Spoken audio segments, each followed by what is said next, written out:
ମୁଁ ଅନୁରୋଧ କରିବି ମନୋଜ ସାର୍ ସେ ବର୍ତ୍ତମାନ ଉତ୍ତରୀୟ ଆଣି ବିକ୍ରମ ସାର୍ଙ୍କୁ ପ୍ରଥମେ ସମ୍ମାନିତ କରିବେ ଏବଂ ଏହାପରେ ତାଙ୍କ ମୁଖରୁ ତାଙ୍କ ସ୍ମୃତିରୁ ତାଙ୍କର ଯେଉଁ ଲିଖନୀରେ କବିତା ଆମେ ଶୁଣିବା। ମୁଁ ତ ସାହିତ୍ୟରେ କମ୍, ମୁଁ କହିଲେ ଗପ କାଣ୍ଡୁଟେ, ସାହିତ୍ୟରେ ଡବଲ ଏମ୍ଏ କରିଥିବା ଲୋକ ଏଇ ବିକ୍ରମ ସାର୍। ଭଦ୍ରଶର ଅଞ୍ଚଳର ଗୋପାଳପୁର ଅଞ୍ଚଳରେ ତାଙ୍କ ଘର, ସମସ୍ତେ ଜାଣନ୍ତି ରାଜ୍ୟ ସାରା, କିନ୍ତୁ ଆମେ ଗାଁ ଲୋକକୁ ଚିହ୍ନିପାରେ। ବିଭିନ୍ନ ପ୍ରକାର ପଦପଦବୀରେ ବିଭିନ୍ନ ପ୍ରକାର ଅନୁଷ୍ଠାନରେ ତାଙ୍କୁ ସମ୍ମାନିତ କରାଯାଇଛି। ରାଜ୍ୟ ସରକାରଙ୍କ ତରଫରୁ ସେ ମଧ୍ୟ ସମ୍ମାନିତ ହୋଇଛନ୍ତି କବି ହିସାବରେ। ଆମ ଅଞ୍ଚଳର ଏହି ଉଦୀୟମାନ କବି, ଯୁବ କବି ଶ୍ରୀମାନ ବିକ୍ରମ ସାର୍ଙ୍କୁ ଆମେ ମଞ୍ଚରେ ପାଇଛେ। ଆମେ ଜୁଳିପଡ଼ା ଗ୍ରାମବାସୀ ସମସ୍ତେ ନିଜକୁ ଧନ୍ୟ ମନେ ତାଙ୍କ ମୁଖରୁ କବିତା ବର୍ତ୍ତମାନ ବିକ୍ରମ ସାର୍ଙ୍କୁ ଆମେ ଉତ୍ତର ଦେଇ ସମ୍ମାନିତ କରିବା ସହିତ ଅନୁରୋଧ କରୁଛୁ ଏକ କ୍ଷୁଦ୍ର କବିତା ତାଙ୍କ ସେ ମୁଖରୁ ଶୁଣିବା ପାଇଁ।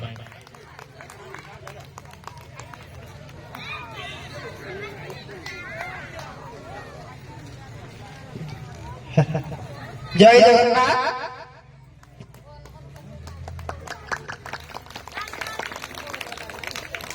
उपेक्षित संध्या उत्कलर गणपर्व माटी आउ मौसुमीर मिलनर पर्व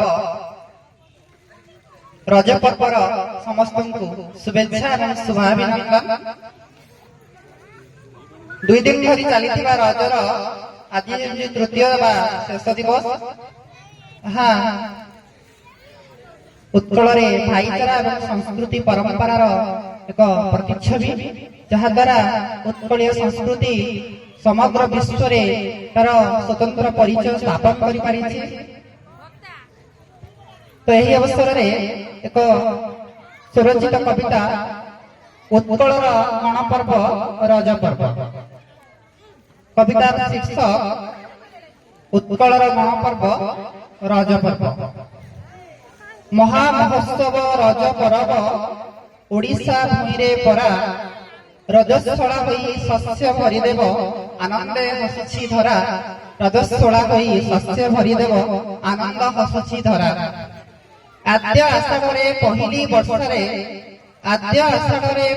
वर्षारे चौदिगे खुशी लहरी सबुज बर्णाली साजिछि धरणी अपरूप तार सिरी। त्रिदिवस व्यापी रजको पालती भूमि हुए ना कषण शासी भाई निये कृषि विरती होई हरषित मन। प्रथम दिनटी पहिली रज जे द्वितीय रज संक्रांति तृतीय दिवसे भूमिदाह हुए चतुर्थ स्थान बसुमती।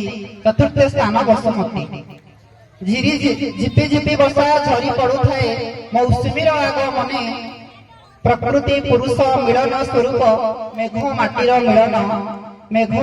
मिलन। गाँ दांडे शोभा उछुड़ी पड़ई रजदोली झुलणारे धनी गरीबर भेदभाव नहीं हस खुशी बांटिबारे। धनी गरीबर भेदभाव नहीं हस खुशी बांटिबारे। पोड़पिठा साथे आरिसा काकरा आहा केड़े स्वादयुक्त परस्पर मध्य प्रीति आवंटने रज पर्वटी हुई सत। रज पर्वटी हुई सत। धन्यवाद समस्ते पर्वर अंतिम पर्याय रे। तो समस्त को पुणी थे शुभेच्छा और शुभाभिनंदन। एवं ये पर्व विषय खाली कविता नुहे, ये पर्व विषय पदिए कथा अनुष्ठान विषय पदिए कथा एवं मो गाँ मो सम्मान पदिए कथा शुणा चाहिए अनुरोध करवा विक्रम सार को।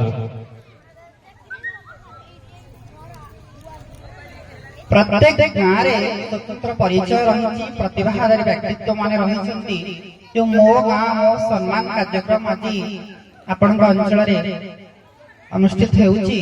तार उद्देश्य और लक्ष्य होउची प्रत्येक गाँव रे थिबा प्रतिभाधारी व्यक्ति मानकर प्रतिभार विकास हो सेमाने एक अख्यात पल्लीरू निजर प्रतिभा प्रदर्शन करी समग्र विश्व रे निजर प्रतिभा माध्यम स्वतंत्र परिचय हासिल करंतु।